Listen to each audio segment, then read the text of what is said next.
Right. I am so excited to introduce our community today to weight loss hormone expert and spokesperson, Dr. Tammy Tucker, board certified family physician, founder of multiple programs of health and wellness and lifestyle. Dr. Tammy empowers and inspires her community to do something different to achieve their healthy lifestyle that they desire. Welcome, Tammy. Thank you so much. This is so fun, so exciting. And I just love you, Lindsay. So this is going to be just a great opportunity. Thanks for asking. Oh, I love that you're here. For our listeners' purposes, we met in Arkansas, and I was privileged to be on Dr. Tammy's show, The Naked Doctor, on YouTube. If anybody wants to check that out, I catch them all the time. I feel like your blurps of information are fabulous. So you can definitely catch Dr. Tammy on YouTube. So good. And again, pumped to put you in the hot seat this time. No pressure. So it's good. Yeah. Can you first fill our community in on, yes, you're a family physician, board certified. However, I feel like you're so much more. You provide so many different elements in your office. And I thought maybe you could kind of walk us through just your average client. And I noticed on your website things that you hear out of your clients. And I'd love to hear how this kind of all got started. But are people struggling with weight gain, belly fat? Maybe they don't feel good. Maybe they cry easy or feel crazy, irritable, chronic aches and pains, brain fog, low energy, sleep issues, hair loss, hot flashes, low sex drive, all of it. I'm guessing that you have patients that have been constantly telling you that. And that's how this kind of summary of symptoms has come to be. All of that. Yes. And I have women and they're like, I have all of that. And they just come in crying. I think the biggest thing is they have been places, and I hate when I hear you're my last resort because Mm. they feel crazy. They haven't been heard. They've been minimized, marginalized, all the things. And traditional medicine's not set up to handle that really, and especially I'm no feminist by any means, but it's just impossible for a man to understand what's going on in our multitasking brains and our multi-hormone adjustments for those multitasking. And honestly, it really came out of I had a real heart and passion for coaching because the word doctor in Latin means to teach. And so, I was kind of playing with my dolls when I was little and cutting my teddy bears up so I could sew them up. But on this side, I was also playing school and teaching. And so I kind of wanted to blend that passion. And unfortunately, traditional medicine, I call it commercial medicine, does not always have a place for that. And then I think things happen for us and not to us. And so I had my own set of hormone problems. I had family health issues. And so it just really came out of necessity. And I had to learn to listen to myself. So it was a gift because now I am better prepared to listen to others, and especially people who have that big myriad of things. And in my mind, I'm thinking, bless your heart, I'm thinking this is easy though, because it's all hormones, right? And so once you understand how they interplay, this case does not sound complicated at all. But you also don't want to minimize how they're feeling either, because I'm thinking of all these things we're going to tweak and fix and all these labs we're going to check. And so somehow I have to convey the possibility of transformation and give them hope, because hope is a very, very strong thing. And so, yeah, so I guess, the question being all those things you listed are usually all of them or almost all of them, except maybe one. And you're rare if you get somebody that doesn't have that whole list and they've got one thing that's going well. And those are the people, it's a skewed population, because those are the people who are coming to me because they have all those things. If they were getting those needs met somewhere else, and I'm not saying that, quote, commercial medicine can't meet those needs, or some of them or most of them, but they're the ones who are coming to me. And so I'm ready for that. I always tell my staff, the first time someone comes in, especially a menopausal woman who hasn't had her issues addressed or Yeah. some sort of intervention, don't judge them. They're going to be crying. They're going to be upset. They might be grumpy. They might be mean to you. And I promise you, they will be a different person at least, 2-3 weeks down the road. So And do your clients get to hear that as well? Because I think that's hope filling that you're that confident and that's that normal, right? Like this, whatever walks through the door is so normal. And I'm that confident that we can help you change. I believe in confidence, not cocky, and it's not my heart to feel that way, because I really do want to serve My biggest thing though is I believe in that kind of the old saying, give somebody a fish or teach them to fish. And I know you, Lindsey, you're the same. And it's all about empowerment. And I love your heart and I see you and I know that, just who you are. And I feel so privileged to be able to be here and, talk to your audience too. And from a medical perspective, I know we're both from a medical perspective, but having worked in ERs, I bring a little bit different to the table. And so I think it's a real meld of having a life coach and a nutritionist and all the beautiful things that you do as well. And having just that kind heart. As you know, most of it's just listening for people to feel heard. I mean, that's the biggest step in healing. And then a couple of prescription pads with some hormones helps too. So just a little bit of different spin on what I do. No, thank you. First of all, thank you for so many kind words. And I think the same of you, truly. And because it is so comfy to hear, oh, there's this other person out there that, again, we do align. And there's this promise and hope of just because we're settling into something, because we're like taking this by personal journey, we don't have a prescription plan to hand out. Like there's still the promise of results. So I want to talk about that with you today. And I think our listeners I can see their shoulders coming down and relaxing and enjoying the idea that I have felt overwhelmed because I don't understand my hormones. And then I'm not totally sure my provider is understanding my hormones. And yet we're sitting across the table with a provider who goes, no, I'm all about hormones. I understand this. How can you break down that talk for your patient to start to let them understand this is what this process can look like? And this is, and you will understand it. Walk us through as if we're sitting across from you in your exam room. Listening. That's pretty much it. They'll tell you everything. And I think a lot of doctors are conditioned in what I call the commercial way of here's your pill for an ill and you get 5 minutes. And I've literally had doctors in my past, so I know this firsthand, that their hand is on the door almost the whole time. I mean, it's, they're backed up to the door, maybe not hand on the door, but it's just listening. And so I will let them talk. I always block off an hour and sometimes longer if they need it. But I just wait and, let them tell me all the things. And that way I also don't miss things. And I try to take a mental note. I try not to be typing, but, sometimes there's so many nuances that you don't want to forget too. But really, it's so much the same because there are so many processes that happen that are just traditional sort of hormone changes, right? And so what happens right in perimenopause, and that can be in your 30s even. I see women younger and younger, just like we're seeing periods starting younger and younger. And menopause, we usually think of the 50s, but it's sort of shifting. And so I'm also hearing as they're telling me, let's say they tell me they're not sleeping, that's the top of their list. And there's always an arrangement on the list, what's the most powerful. And I will tell you that women can tolerate sleep issues. They can tolerate hot flashes. And the thing that they won't tolerate is the weight gain. And so what I see is with the progesterone declining right before menopause, and the definition of menopause, for those people who aren't familiar, is 1 year without periods. That's it. But the process of menopause, we really need another name for that, which is hormonal fluctuations, shifts, and then decline. So as progesterone starts declining right before perimenopause, that's when sleep really starts to be challenged. And again, the teaching aspect of this with patients is once they understand, then they can kind of see what their challenges are, and then they can associate it with, oh, okay, I'm not crazy. This is a thing.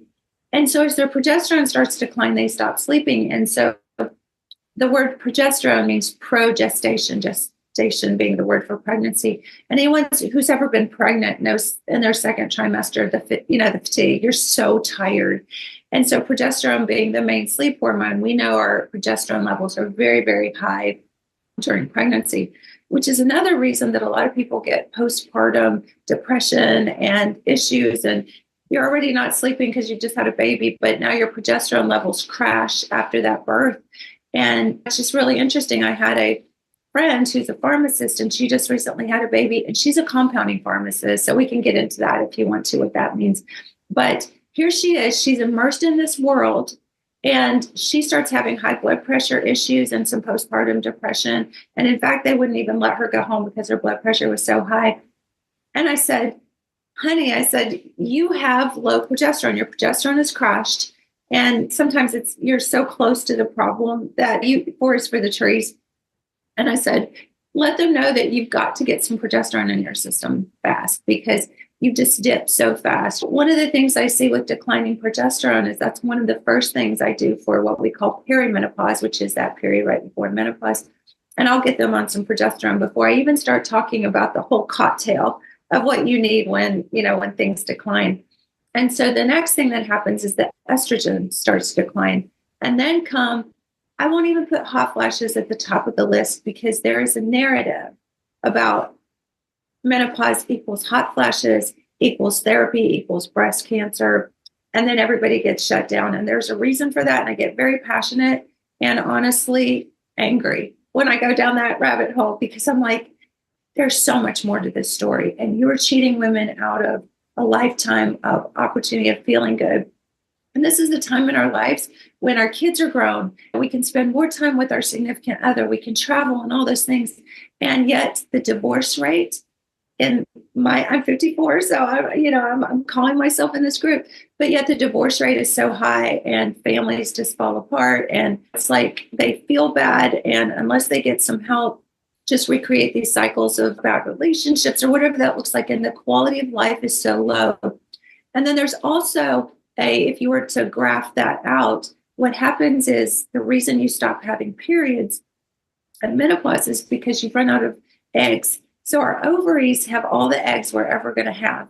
And once those are gone, our ovaries literally dry up like a raisin. Even on ultrasound, most of the time, a 60-year-old woman or something, they'll say, we can't even see your ovaries on, ultrasound anymore because they're like raisins.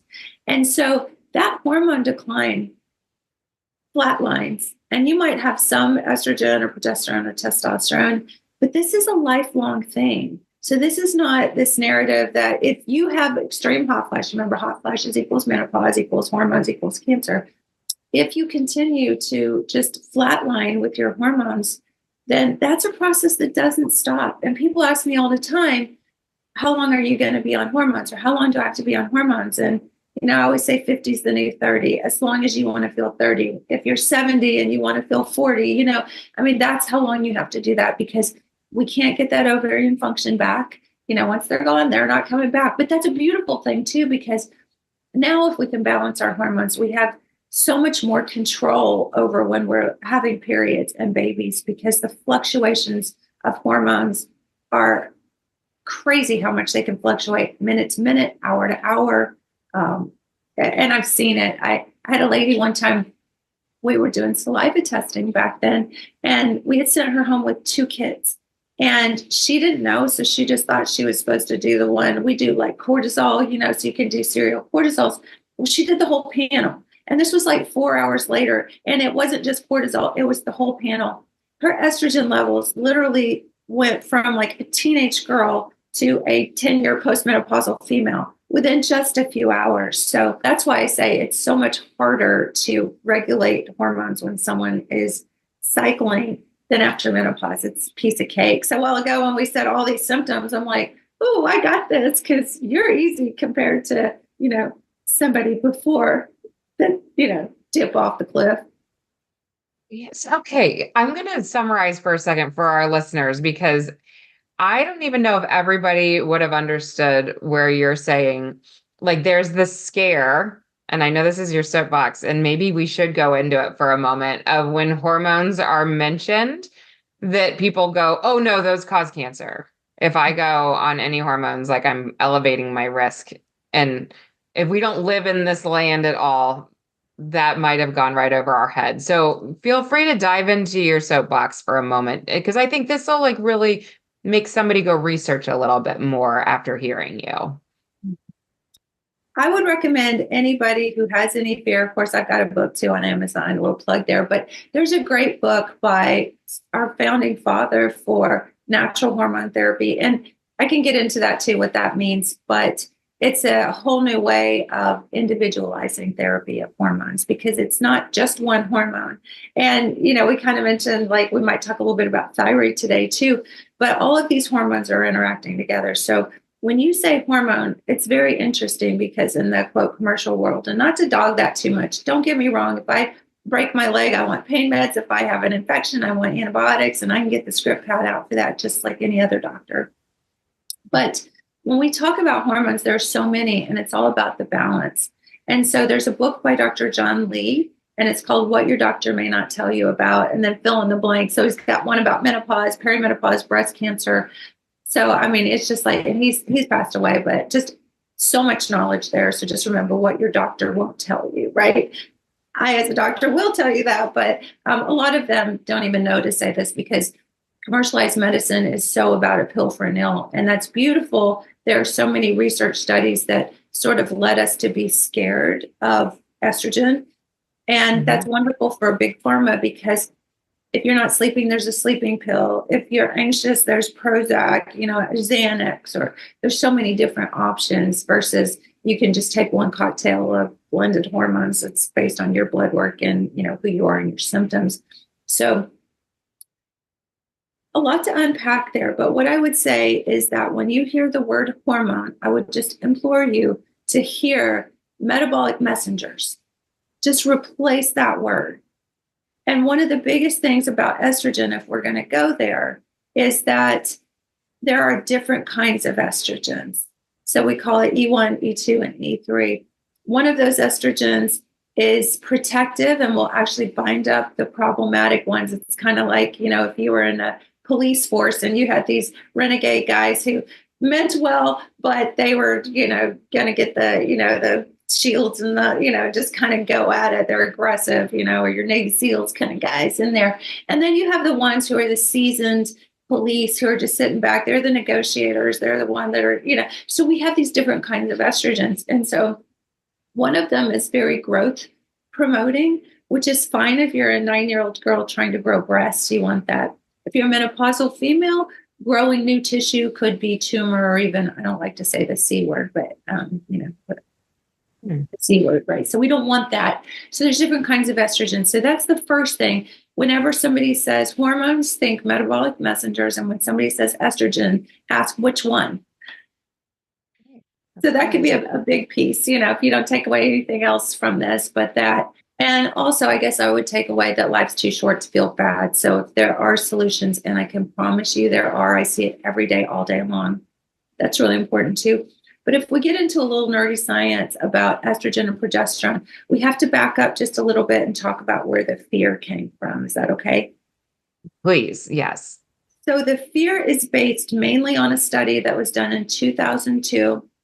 And what they did was they took menopausal women 5, 10, 15 years out from menopause. So you have to remember, they did not have the benefit of having any hormone therapy whatsoever. And they probably had a doctor who said, oh, hormones cause cancer. You can't do that. Or if you're so miserable with hot flashes that you're homicidal or suicidal, then we can give you an estrogen patch and that's it, and only for 2 years because, oh my gosh, it's going to kill you, and then we got this narrative. So this study did a couple of different things. It's been refuted and redacted and all the things, but yet it still sticks, right? So there's a reason that narrative sticks, and that's where I get passionate and sometimes angry too, because I know how many lives it affects by that story.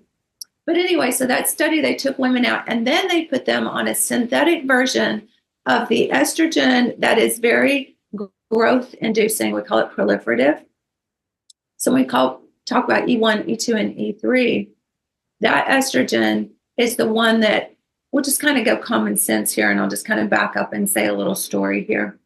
If you think about who gets breast cancer, is it a 9-year-old girl who has the highest E1 levels, which is the growth-inducing one, right?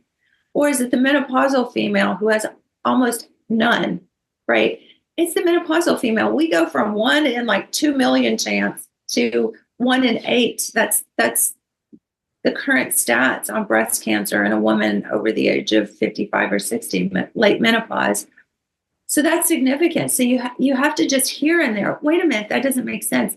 And for me personally, anytime I hear something that doesn't make sense, I have to back up and do some research, and like, what? I don't get that. Tell me more and let's explore this.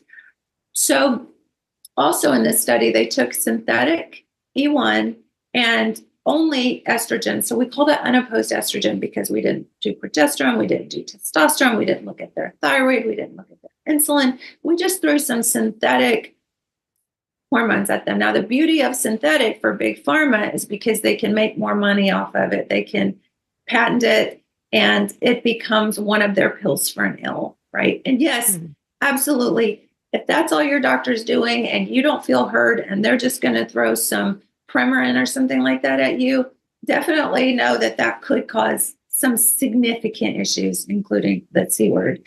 So step back from that and find someone who really knows all about individualizing therapy. So then the next step to that was, yes, they started having strokes and heart attacks and uterine cancer. So then they backed off a little bit. They stopped the study. They restarted the study and they said, well, let's give them progesterone, because if you look at a menstruating female is driven by two main hormones, which is the whole conglomerate of the estrogens. It's an amalgam, right? And progesterone. And so what they found was, because they were having growth or proliferation, which is a normal process during menstruation, you want to build up a lining in which a baby could be fertilized and grown in like a little blanket in there, the bloody lining, basically. So that's a balance there. And if that's left unchecked, that estrogen can cause that lining to build up. And women were getting uterine cancer. So they said, if you have a uterus, then you need progesterone. But if you don't have a uterus, you don't need progesterone. And that makes me very upset, because that's like saying you have shoes, you don't need socks.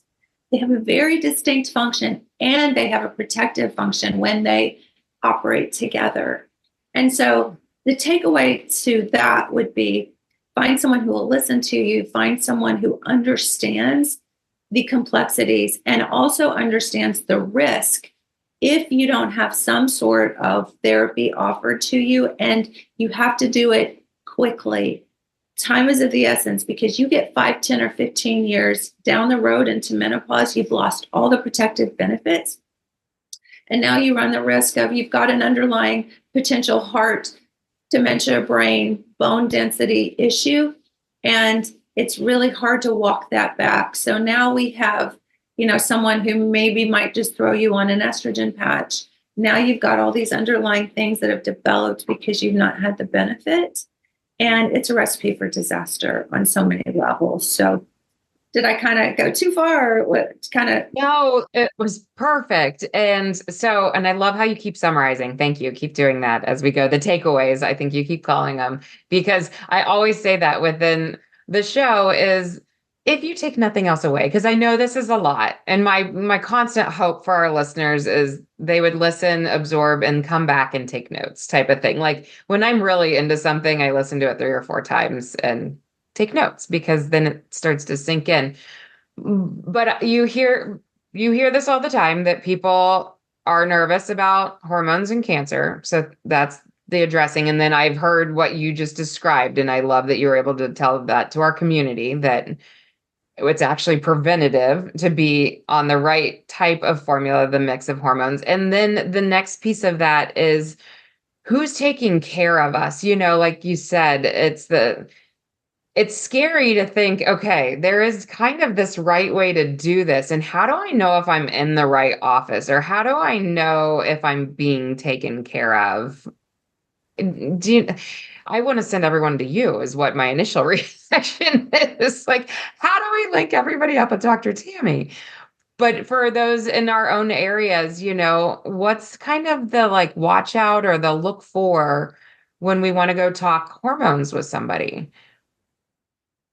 I think it's an individual thing and who you feel comfortable with. And like I said, I always let women or men, I see some men for hormones too. Usually it's the wives who feel better, and then they send their husbands in because they're like couch potatoes and they need a little, dip in their step. But if you feel heard, and when you feel heard, and when you feel a connection with someone, and if you don't feel that, I think one of the things we're also conditioned to believe is the white coat and the stethoscope is God. And I can tell you that there is, I trained with docs from Mayo and Harvard, and we all put our pants on the same way, and we all worked with the same instructors. My med school was next door to one that we had live cadavers. They had plastic models. I mean, I always say the doctor who is has the worst grades in med school, what do you call them? Doctor. It doesn't matter as long as they got through it or how they got through it. They're still sitting across the desk from you with their credentials on the wall, and it's very intimidating. And I have kind of funny story about that too. But to answer your question, it would be, do you feel heard? And the proof is in the pudding. What are they going to offer you? And informed consent is very important. So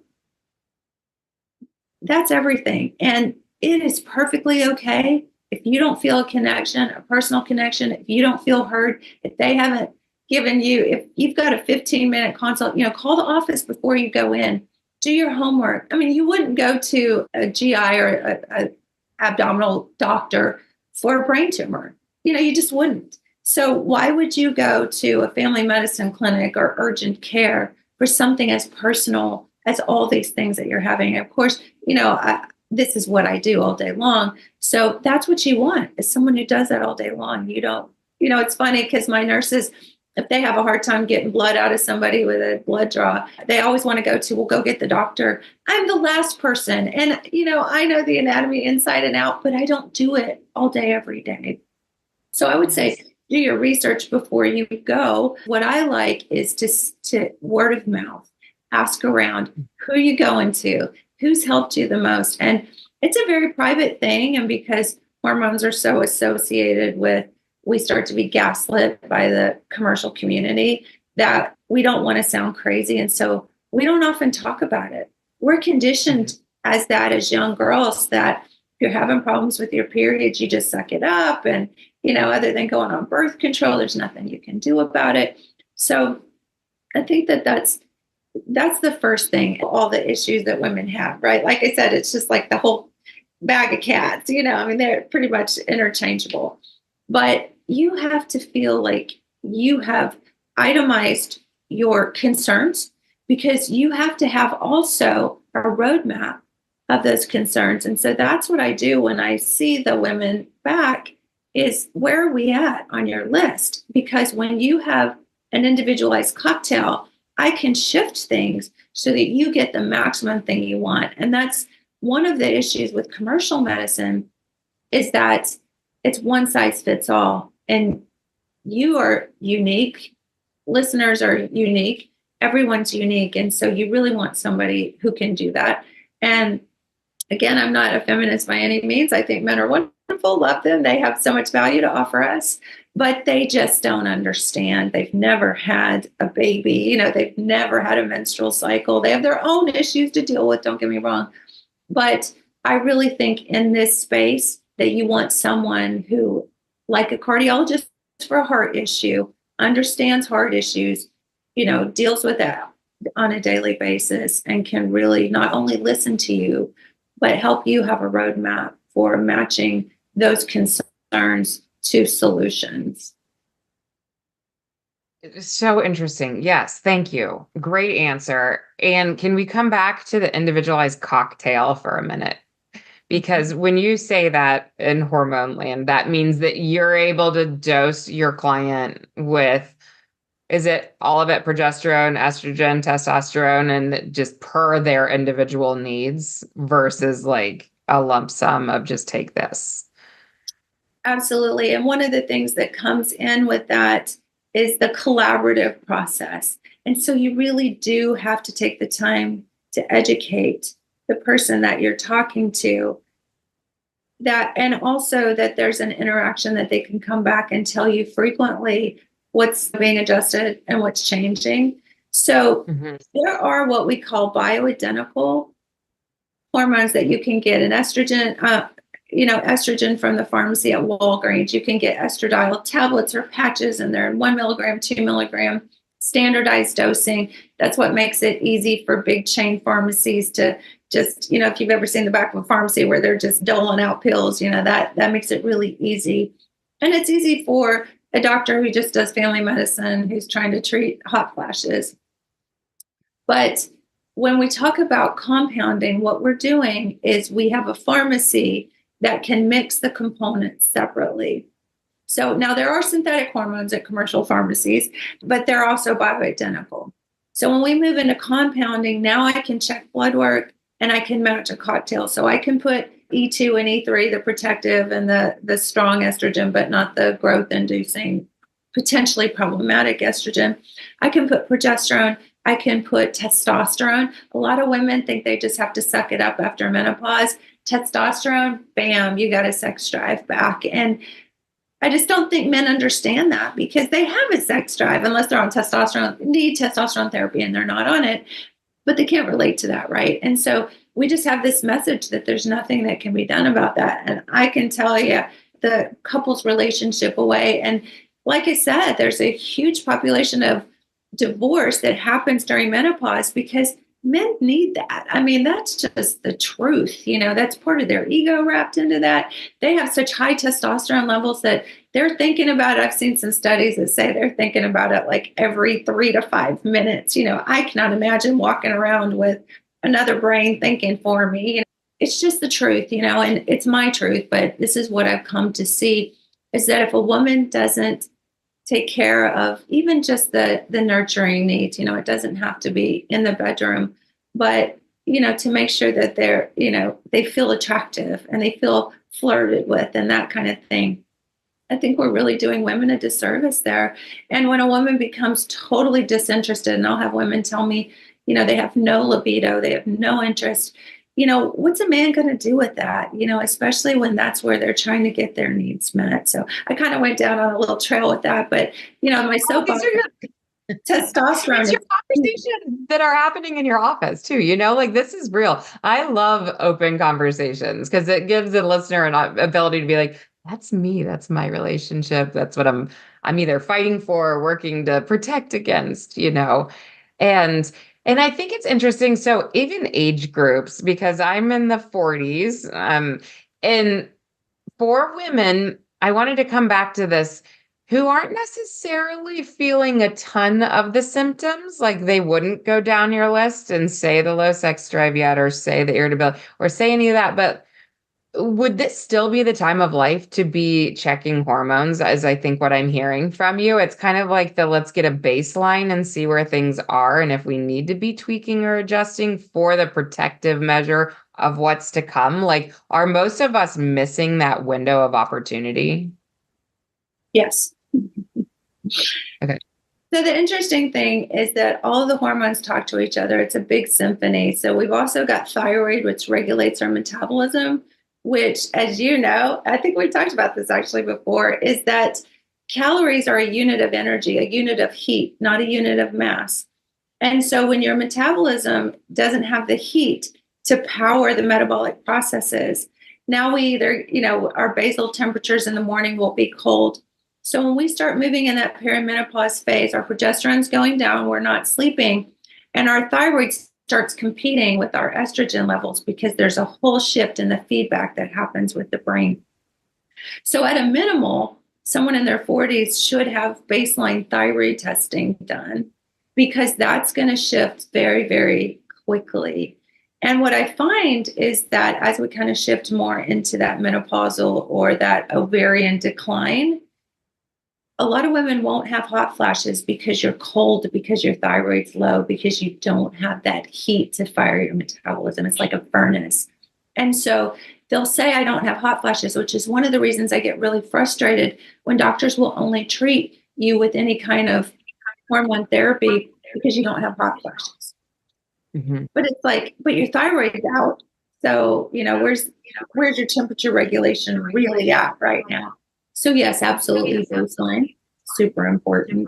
And even estrogen, progesterone levels, and they fluctuate so much, but I like to see how things shift and change.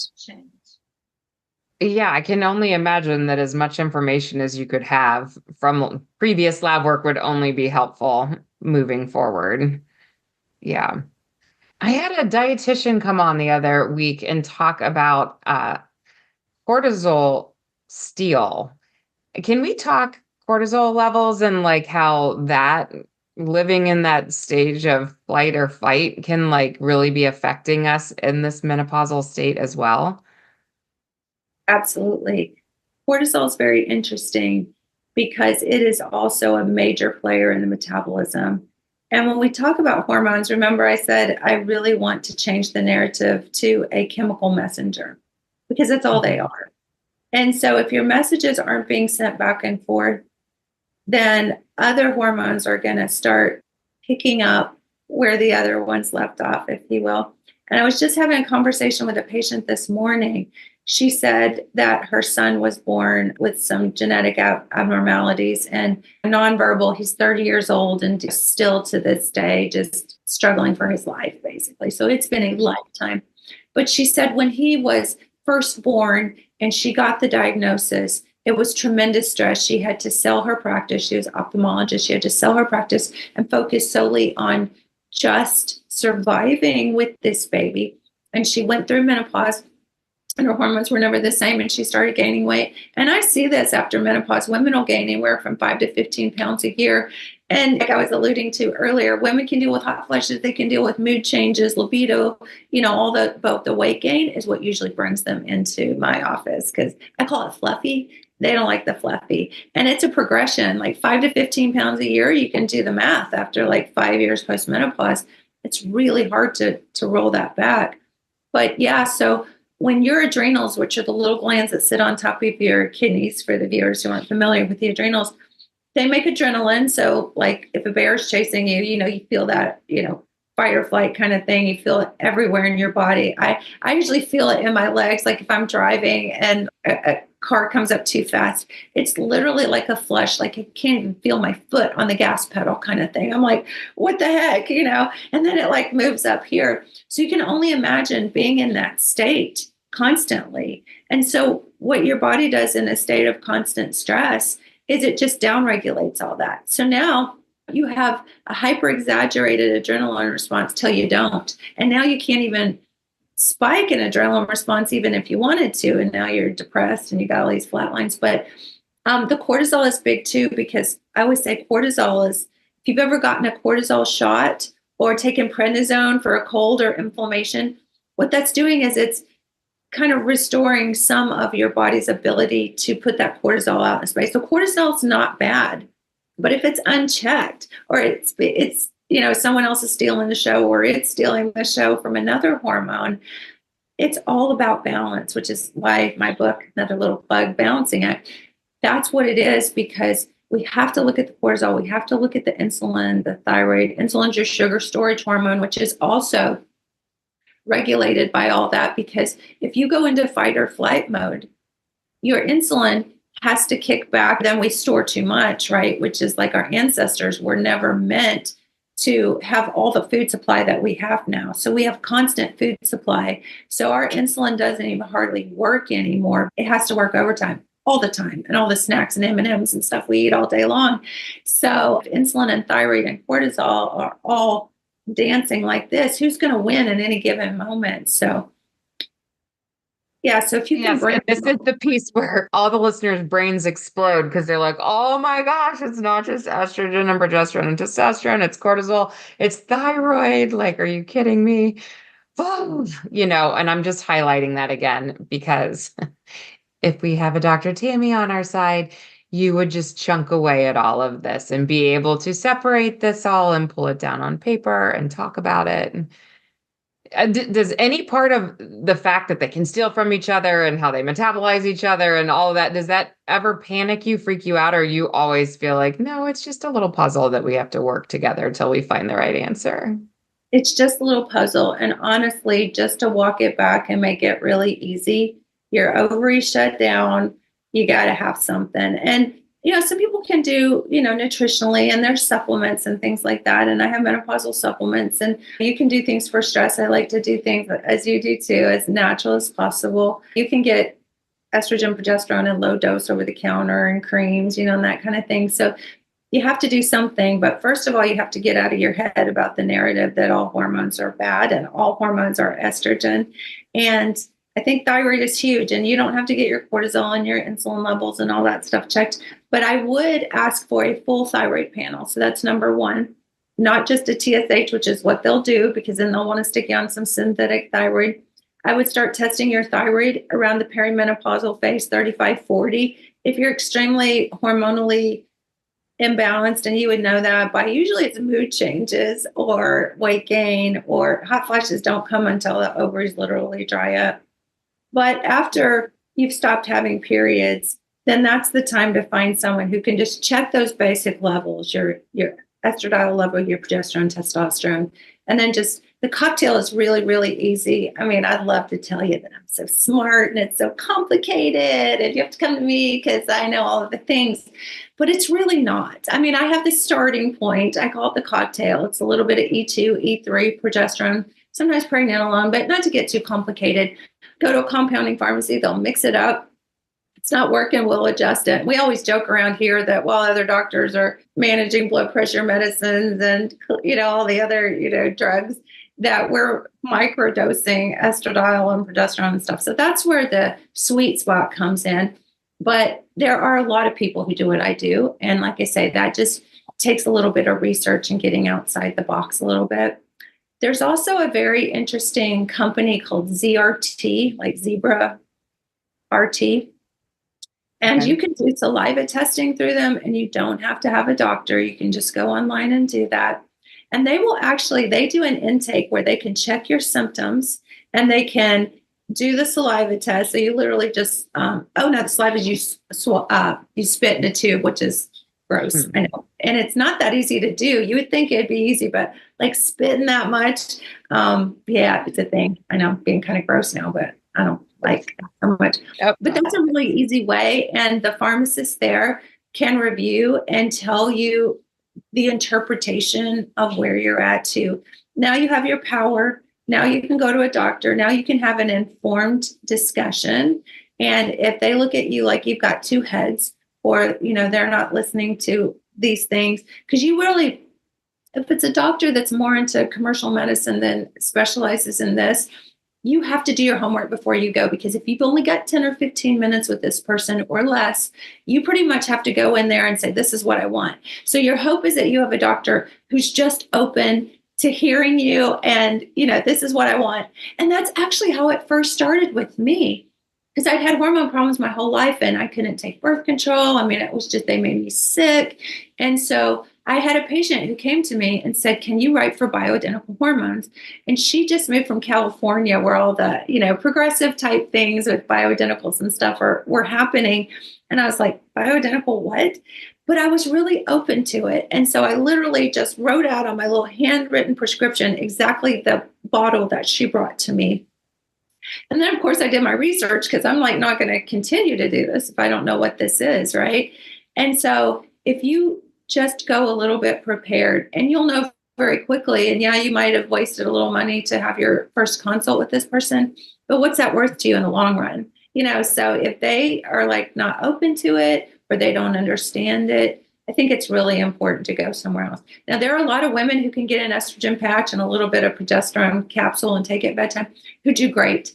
But I would say do something, and it doesn't have to be that complicated. But if they tell you that you don't need levels checked, that's a very interesting thing too, because when doctors hear the word hormone, they usually think estrogen, and then they think cancer, right? And then they get scared and they're like, you can't do that. But when you say that, can you check my hormones? The hormone that they check, when you say that, is not estrogen. They're not hearing that. When you say, can you check my hormones? It's thyroid. That's the only hormone they hear when you ask for a blood test, and they'll do a TSH and they'll tell you you're fine. But there's a whole panel. And I actually went to x-ray school before I went to med school. And the radiologist would actually get very aggressive with us if we just took them in one view. So every x-ray has at least two views, because you take a chest x-ray from the front and you move them to the side, you could miss something that's sitting over here, right? Or a broken leg, you could see front on the leg bone, but until you turn it this way, you might not see that hairline fracture.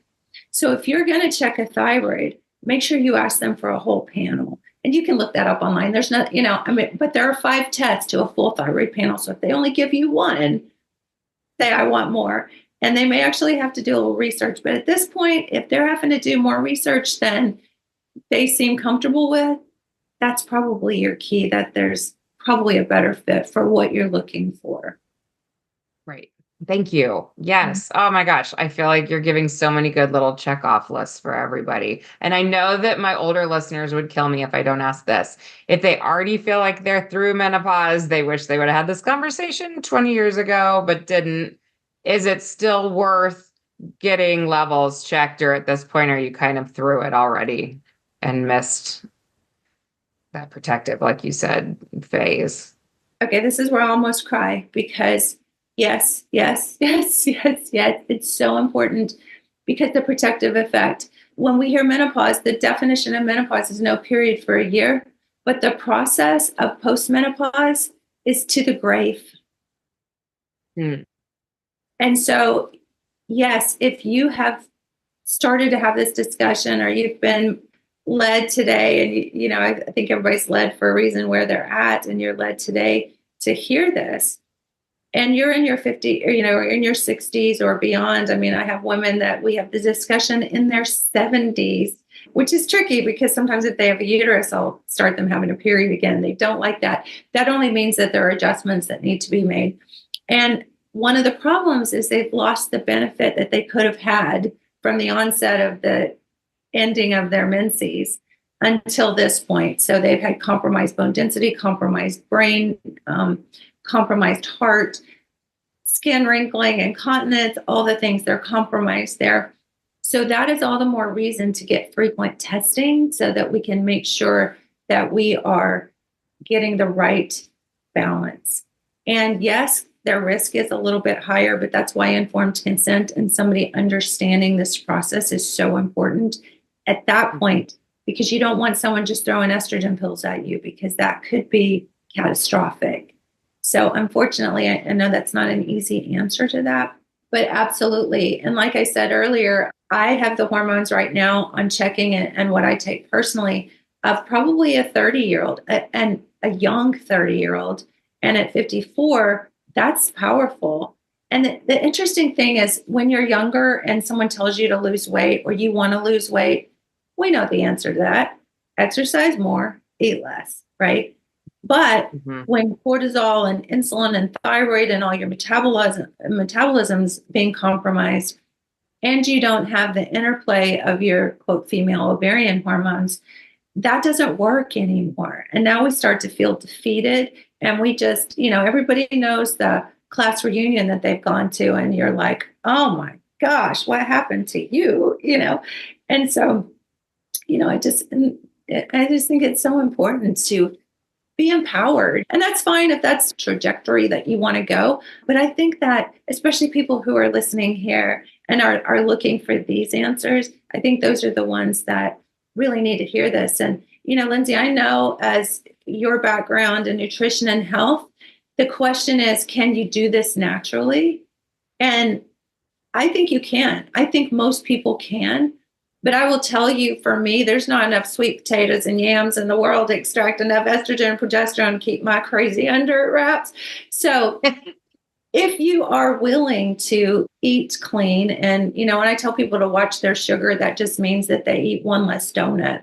And I do think, too, that things are changing, and it's just my plug for compounded hormones, bioidentical compounded hormones, individualized therapy, if you will, is that when we look at our ancestors, our parents, our grandparents, they could get away with it better. Of course, they didn't have the availability that we have and the knowledge and the education, but they also didn't have the food supply that we have now. I'm preaching to the choir here with you, Lindsey, I know, but just some of the listeners who are catching up to speed, when you go to the grocery store and you see the vegetables have no color, the tomatoes are pale pink, the lettuce is pale white, if you can get a little hint of green in there. They're growing our food on topsoil. They're not doing the crops the way they're supposed to. They're spraying them with glyphosates and all these chemicals. We're drinking water out of plastic bottles and we're getting all these endocrine disruptors. And sometimes I'll drive and in the back of, we're in Springdale, so this is the home of Tyson chicken, right? And they've stopped doing this. Someone told me the other day, I haven't seen those chicken trucks with all the chickens on, in the cages.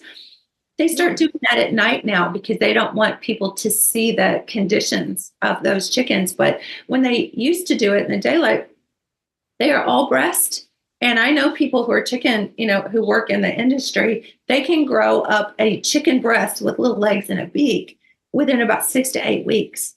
That's impossible without estrogen influence. So now we've got all this unchecked estrogen hitting our systems.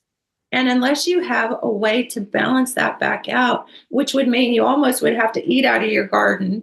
But that's why I take so many supplements too. My son teases me. He'll see me with a handful of supplements. He'll be like, what's that? And it's like, well, a handful of big pharma or a handful of that, So it's a handful of that and maybe some bioidentical hormones. And we can't eat clean all the time because to grow a garden in your backyard without any pesticides is a little tricky, right? But there's a balance with things. And if you're not, quote, symptomatic or you're getting by or you're feeling okay and you can get by with supplements or nutrition, that's great. But of course, the women who come to me are the women that's not working for. So I have a very skewed population, if you will, and a very different mindset because that's what I do is I help those that it's their last resort or they've heard through their friends and they're like, what are you doing? You look great, and so that'll bring them to, they want to optimize their life. Yes, that word optimize. And I love that you're giving us the spectrum of there is the, oh my gosh, last resort. And then there's the, I just want to stay on top of this and I want to get it checked. And all of it works, right? It's like we all deserve to optimize our health and feel the best that we can feel. And it will look different for each person. So thank you for, again, highlighting and clarifying that. I could talk to you all day, and I have to let you get back to work at some point today. But if you could wrap your arms around our listeners and just, again, kind of give us a brief, if you heard nothing else out of today, if we sent you off with this one tidbit, like what do you hope and pray that they could take away from you today? I'll get a little emotional. And I think my estrogen levels are okay. So don't settle. Don't settle in life. Teach our daughters, teach our sons that if you don't feel good, health is everything. If you don't have your health, you have nothing. It doesn't matter how much money you have in the world. And if you're not getting your needs met through what you're eating or what doctor you're seeing or wherever you are in life, and life coaching and talking to a nutritionist, start there. Get answers there. As far as life coaching, stress is a huge piece. So if you're settling in your life or settling in your relationships, I've had so many people who we sit down and we talk, and then it turns out they're in an extremely abusive relationship. And I never tell anybody, I ain't telling you go get divorced, I'm like, not going there, but really evaluate when you started feeling bad. And was that related to some sort of life experience or something? And so we as women, especially, we suck it up. We serve everybody else. We're the last one on the list.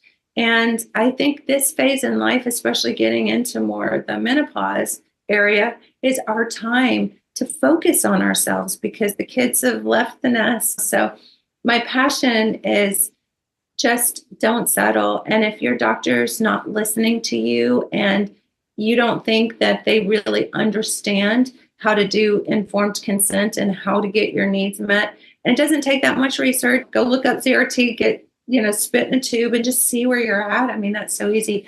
But there are lots of us out there. I know this seems very foreign, but there are lots of us out there. And there are some people who are better at it than others. And if you're not getting your needs met, then just say next. And if that doctor has an ego about it, that's probably your first red flag. It's like any relationship, right? If you start dating someone and all of a sudden you don't feel heard or you start to feel uncomfortable or the red flags are coming up, you have every right in medicine. Like I say, there is no power, even over life and death. Everything, every healing that happens in your body is happening in response to something. So if you're taking hormones, it's how your body is using that, right? Or an antibiotic, it's how your immune system is handling whatever you're putting in it. So yeah, so that's everything. It's just don't take no for an answer, and don't listen to just narratives. And there's so much scary about commercial medicine. One pill leads to another pill, to a side effect for another pill, and they love that. And so the only way to prevent being 80 and on polypharmacy is to take your power now. And don't just think that that's because one person or one doctor said you can't take hormones. I just heard that the other day, poor patient. And it was just like she felt so relieved, because once she understood a few of the nuances, and again, you don't have to know all of them, but and do your research. And there's lots of books like Dr. John Lee's. They're very basic. They really are wired towards people who don't really understand. And I always say, I go to my accountant and I almost cry, because I'm like, I don't know those numbers. I don't know the code. I don't know all the, and so when you go to the doctor, they speak Latin, and literally Latin. I mean, and so I try in my charting, instead of saying erythematous, I say red, so that any patient who ever got their chart would know exactly what I said about them, right? And so you look on the news and you see these medications that have these names this long with XYZA, and you also hear in a little whisper, it can cause everything all the way from, bowel incontinence to death. But if they can keep those names confusing, and all you're hearing and you're seeing these happy people dancing and stuff. And again, my disclaimer is I'm a doctor, not your doctor. Don't stop your medications, or don't not ask for medications if you're sick. But when you look at the language that the medical profession speaks, there's a reason it's all in Latin, because they can control you. And it's okay not to be controlled. So that's the end message, is it's okay to take your power back, to ask for what you need. And if it ain't the right relationship, it's okay to say next. Move on. Yes. And I can't believe I haven't asked you this yet, but all of your beautiful resources. You do have books out in the world, and you have podcasts and YouTubes. What is the best place for people to go find you? It's always easiest to remember the Naked Doctor Show. And then the name of it was, I did it deliberately to be a little sensational and provocative. And no, I'm not naked. And actually, Lindsey, I used to have more podcasts than I had TV. And so we would always start with, yes, we're wearing clothes in the studio because they couldn't see us. Yes. But it's the naked truth about health, wellness, and lifestyle. So we have all sorts of topics that we even had one the other day where we were talking about salsa dancing. And so, I mean, it's all part of life and lifestyle, and thoughts become things. TheNakedDoctorShow.com. And that's usually pretty easy to remember. And I have a lot of elderly patients who tell me, do you know what comes up when you Google The Naked Doctor?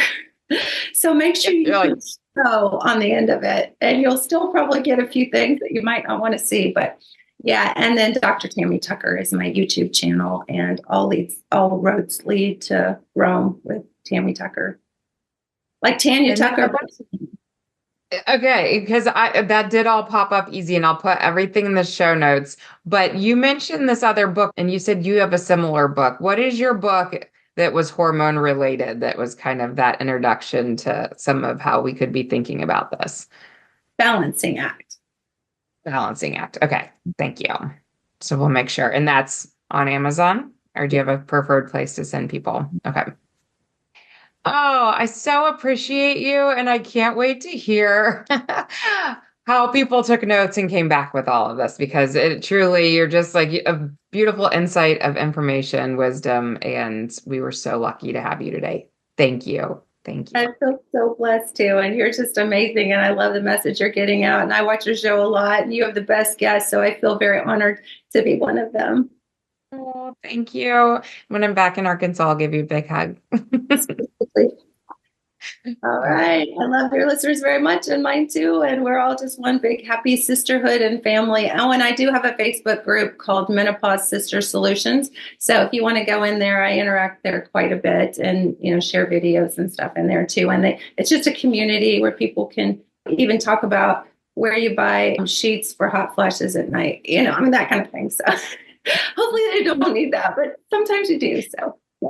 That's amazing. That was your afterthought of what you offer. And I feel like that's where everybody would be like, that's where I need to exist right now in this nice community where we can talk about this.